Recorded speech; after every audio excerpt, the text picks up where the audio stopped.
एक छोटे से पहाड़ी गांव में रहती थी मीरा। मीरा मात्र 8 साल की थी, लेकिन उसकी आंखों में सारी दुनिया के सवाल समाये थे। सुबह सुबह जब सूरज की पहली किरणें पहाड़ों को चूमती, तो मीरा दौड़कर आंगन में आ जाती। दादी माँ, ये सूरज रोज कहाँ से आता है और ये पेड़ पौधे इतने हरे भरे क्यों रहते हैं? वो पूछती, अपनी छोटी छोटी उंगलियों से पत्तियों को छूते हुए। दोस्तों, अगर आपको ये जिज्ञासा वाली कहानी पसंद आ रही है तो नीचे कमेंट में बताओ तुम्हारी बचपन की सबसे बड़ी जिज्ञासा क्या थी। और हाँ, चैनल को सब्सक्राइब करना ना भूलना ताकि ऐसी और कहानियाँ मिलती रहे। दादी माँ, जिनकी झुर्रियों में जीवन की सारी कहानियाँ छिपी थी, मुस्कुरा उठती। बेटी, ये सब ईश्वर की रचना है। आओ, मैं तुम्हें एक कहानी सुनाती हूँ। और फिर शुरू हो जाती वे पुरानी कथाएं जो मीरा के दिल को छू जाती। एक बार दादी ने बताया, बहुत पुराने समय में जब ईश्वर ने धरती बनाई तो उन्होंने हर चीज को एक रहस्य दिया। नदियां बहती हैं ताकि प्यासे जीवों को पानी मिले, पेड़ हरे रहते हैं ताकि पक्षी अपना घर बना सके। ये सब ईश्वर का उपहार है मीरा, इन्हें सम्मान दो तो ये तुम्हारा साथ कभी न छोड़ेंगी।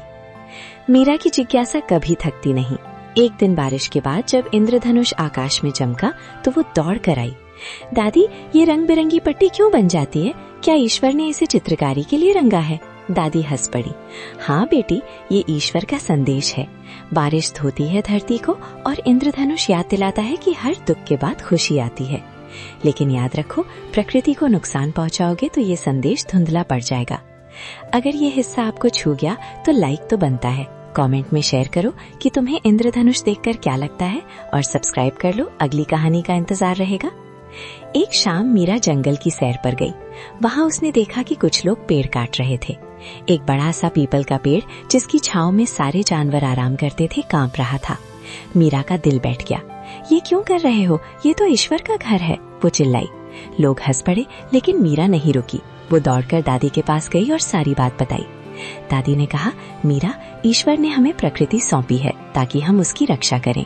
कल गाँव वालों को बुलाओ, मैं उन्हें कहानी सुनाऊंगी। अगले दिन मीरा ने गांव के चौराहे पर सबको इकट्ठा किया।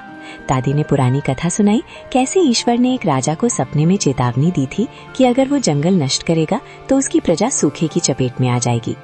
कहानी सुनकर सब शर्मिंदा हो गए। उन्होंने फैसला किया कि पेड़ काटना बंद करेंगे और नए पौधे लगाएंगे। मीरा ने खुद सबसे पहले एक छोटा सा तुलसी का पौधा लगाया।